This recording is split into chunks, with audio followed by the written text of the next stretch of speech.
Muy bien llegados de nuevo a este encuentro. De seguro estabas esperando. ¿Cuándo será que volvemos a conectar? ¿Cuándo volveré a seguirme escuchando? ¿Cuándo estas frases me harán eco para despertar, para ocuparme, para hacer lo que hay que hacer? Y estamos trabajando el genograma. Así que primero presentemos gratitud a todos los que vinieron antes de nosotros, a todos los que han dejado una huella imborrable en nuestro linaje y en nuestros clanes. Honramos a todos los olvidados, excluidos, no recordados, y pedimos permiso para darles un lugar, para reconocer su existencia, para honrar que pasaron por este plano terrenal escribiendo historias, historias que nosotros estamos en esa conquista, en traer para nosotros, en traer vida. La vida de nuestros ancestros nos da más vida, nos permite conectar con sus dones, talentos, habilidades, virtudes y ganar dharma, bendiciones, reconocimiento. Nuestros ancestros celebran cada vez que se sientan todas estas familias a leer. Ellos también vienen y se sientan con nosotros a escuchar la lectura matutina o a la hora que tú tomes este alimento. Tus ancestros, ah, suspiran porque estás haciendo esto por ti, por ellos, por todo tu linaje. Así que tus ancestros y los míos nos agradecen también que nos dispongamos a vivir estas experiencias. Y vamos a hacer el genograma. Vamos a hacer un ejercicio. Recuerda que cuando vengas al encuentro, o si lo estás haciendo aquí en la grabación, luego te llevas al espacio, tomas papel y lápiz y vas a hacer cuadritos y circulitos si aún no lo has hecho. En una hoja en papel blanco vas a hacer un esquema de los miembros de tu familia. Los hombres en cuadrados, las mujeres en círculos, acompañando cuadrados y círculos de los traumas importantes y los destinos difíciles que vivieron estas personas. Y vas a escribir en el encabezado la frase nuclear.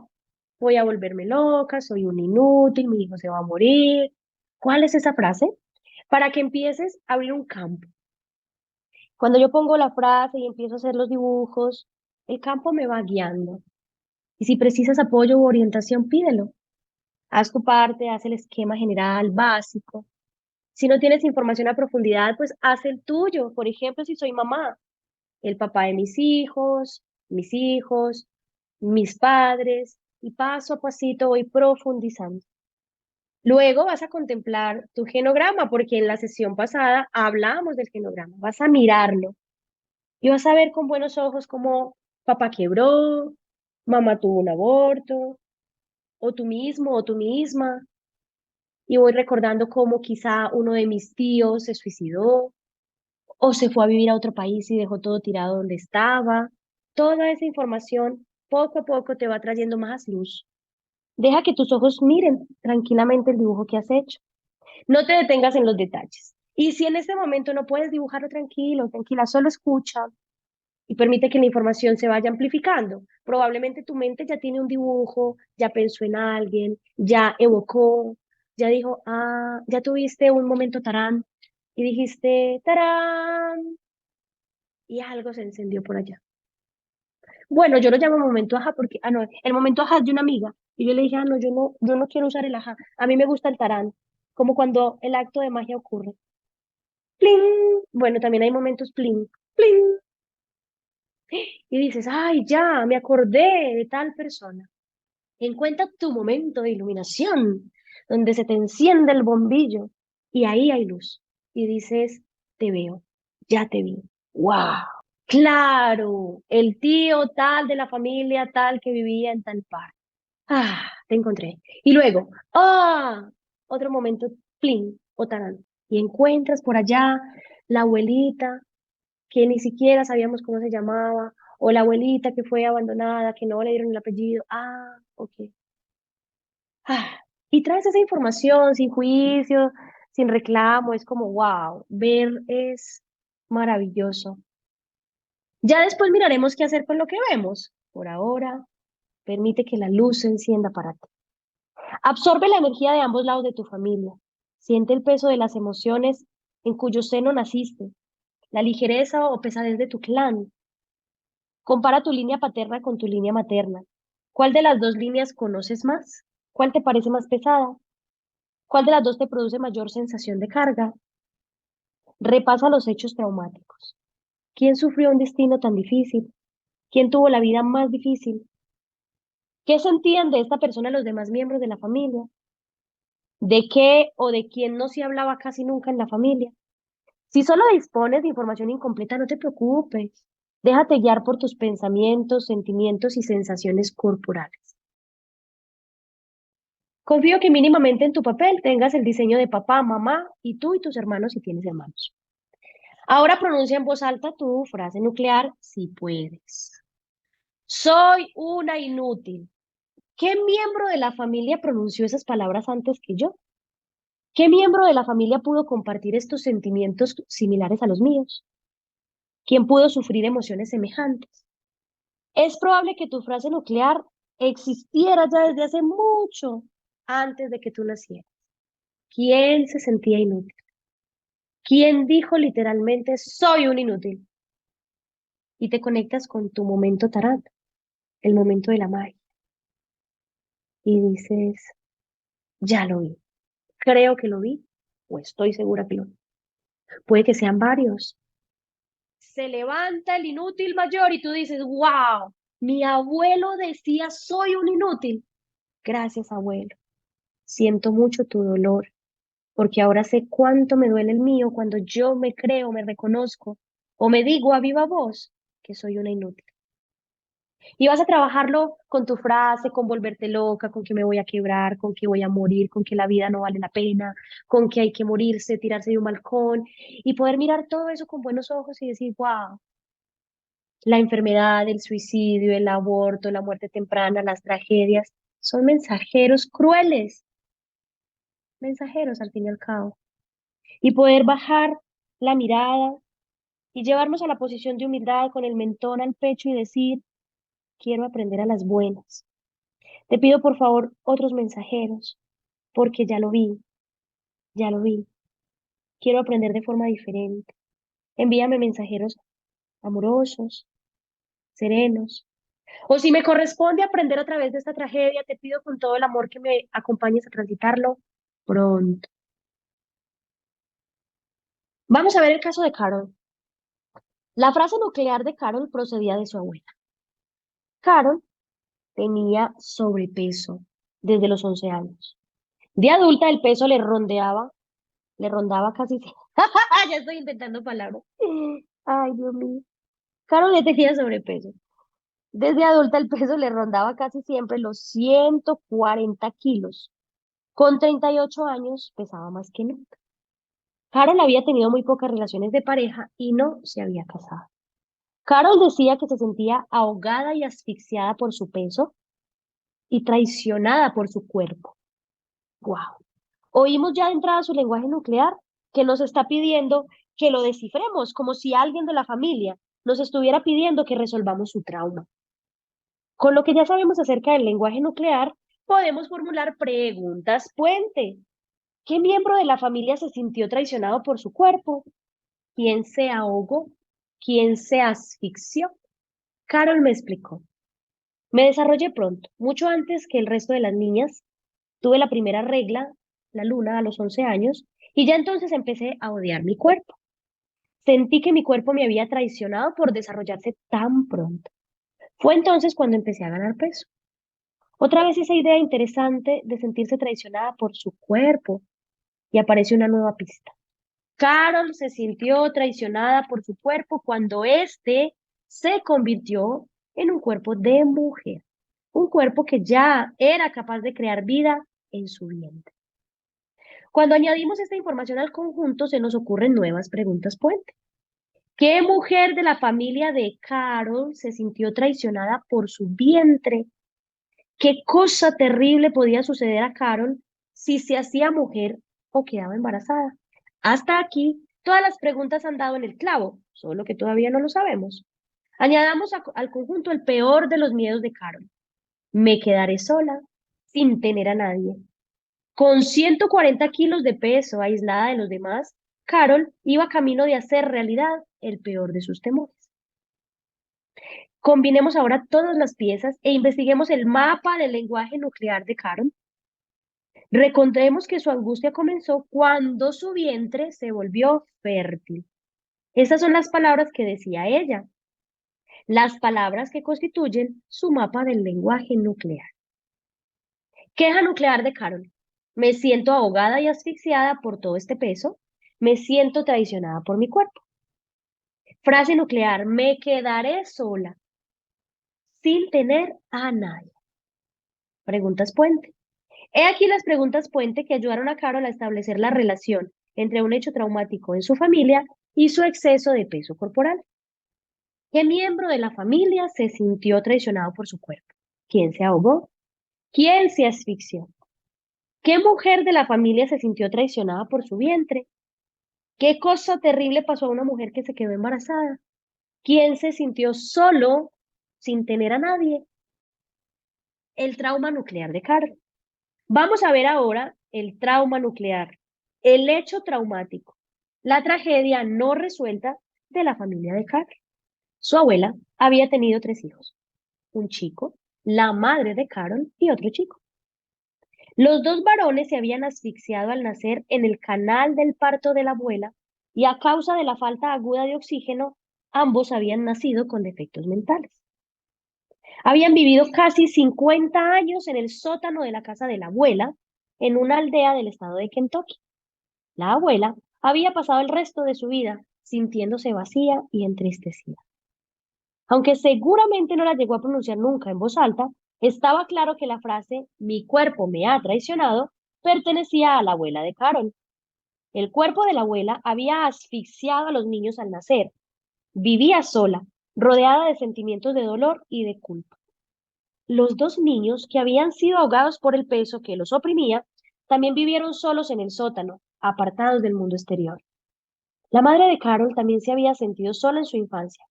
Decía que su madre estaba presente físicamente, pero ausente emocionalmente. Sin que Carol fuera consciente de ello, su lenguaje nuclear y su cuerpo habían estado contando toda aquella historia. Recordemos los detalles de nuevo. Cuando Carol alcanzó la edad suficiente para concebir un hijo, empezó a ganar peso y a aislarse de los que la rodeaban.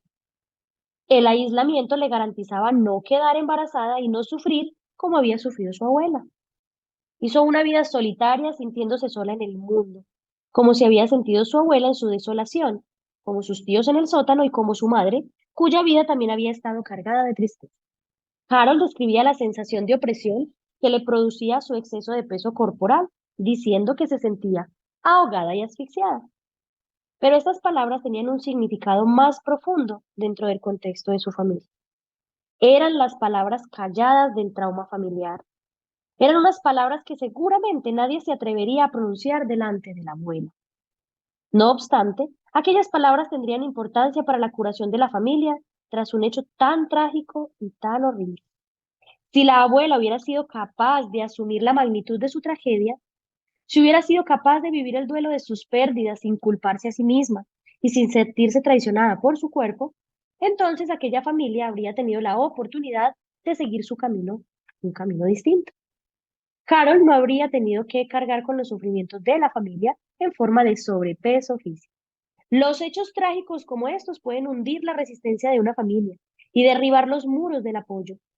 Pueden deteriorar el flujo del amor de padres a hijos y pueden dejar a nuestros hijos a la deriva en un mar de tristeza, como nos pasa a casi todos.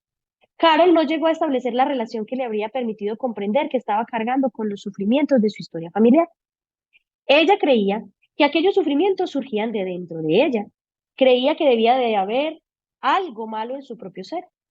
Cuando hubo entendido que aquellos sentimientos de haber sido traicionada por su propio cuerpo no eran suyos, sino de su abuela, encontró el camino que la conduciría a la liberación. En cuanto Carol hubo asumido que había estado absorbiendo los sufrimientos familiares de su abuela, de sus tíos y de su madre, empezó a temblarle el cuerpo. Se le estaba quitando de encima un peso emocional, lo que le permitió tomar posesión de regiones de su cuerpo interior que llevaban cerradas mucho tiempo. Carol no tardó mucho en adquirir una conciencia de su ser físico que le permitió tomar decisiones distintas en cuanto a su estilo de vida. El lenguaje nuclear de Carol fue el vehículo que puso en marcha la curación de esta familia. Brindó a toda la familia la oportunidad de curar lo que no se había podido curar hasta entonces. Viéndolo de otro modo, los sufrimientos de Carol no habían sido más que el mensajero que había traído la curación a la difícil tragedia de su familia. Era como si el dolor familiar hubiera estado pidiendo a voces la curación y la resolución, y como si las palabras y el cuerpo de Carol hubieran servido de mapa. A ti como a Carol, también puede guiarte en un viaje de curación tu propio mapa del lenguaje nuclear, teniendo a la vista la relación con tu historia familiar. El único paso que te falta es aplicarte a ti mismo todo lo que has descubierto.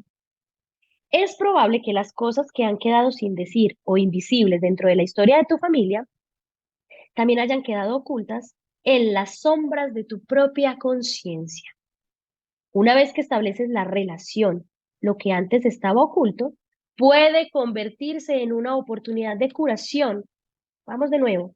Una vez que estableces la relación, lo que antes estaba oculto puede convertirse en oportunidad para la curación. Algunas veces debemos aplicar cuidado y atención para integrar plenamente las nuevas imágenes que surgen. Es muy importante que no hagas experimentos solito en casa. Es mejor permitirte otros espacios. Los próximos capítulos miraremos algunas herramientas o ejercicios que podemos hacer, algunas prácticas que nos van a apoyar a reforzar estas imágenes. ¿Por qué? Porque cuando nosotros queremos traer luz, quizá desde la inconsciencia o desde el ego o pancho, como lo llamamos en tu mejor versión al ego, podemos lastimar muchísimo. Tuvimos un caso muy complejo con una amiga muy cercana del proyecto. Ellos se leyeron un libro, un tío de ella y ella se leyeron un libro sobre constelaciones familiares. Y ella me dice, belleza, yo me leí ese libro de principio a fin y ya sé lo que tenemos que hacer. Mi tío ha estado estudiando muchísimo y entonces vamos a hacer un proceso. Vamos a reunir a toda la familia en una finca y vamos a hablar de todo lo que no se ha hablado antes. Y yo le dije, bueno, esa es tu responsabilidad. Lo más amoroso que puedes hacer es hacer terapia. Tú primero. Y bueno, vinieron a Colombia porque no viven en Colombia y se fueron de paseo a una finca y reunieron a todos. Los niños, los adultos, bueno, los primitos, con todas las personas que van a una finca en fiestas decembrinas. El resumen de la constelación familiar donde se reunieron todos en una finca a pasear, la abuela, la mamá de ella, terminó con un preinfarto en el hospital y todos los hermanos le decían, si mamá se muere es por tu culpa. Y ella viene a consulta de urgencias y me dice, es que ellos me culpan a mí de la muerte de mamá. Claro, ella en medio del proceso le dice, a partir del día de hoy renuncio a ser tu pareja y a mantenerte porque ese no es el lugar que a mí me corresponde. Yo soy tu hija, no tu marido. Y eso fue una bomba atómica, porque cuando nosotros queremos sanar, primero asumimos la responsabilidad de nuestros actos. Si yo he estado manteniendo a mamá, si yo he estado resolviéndole la vida a la tía, si yo he estado mandando en la casa ajena, que no es la mía, sino la de mis padres, primero trabajo esa responsabilidad, eso que yo creí, primero. Y yo no tengo que ni siquiera acudir a las otras personas, es yo me hago responsable de mis actos y renuncio voluntaria y amorosamente a esos roles. Y paso a paso la vida va dándole forma al camino. Es como si yo muriera mañana. Mamá recibirá recursos de otra persona.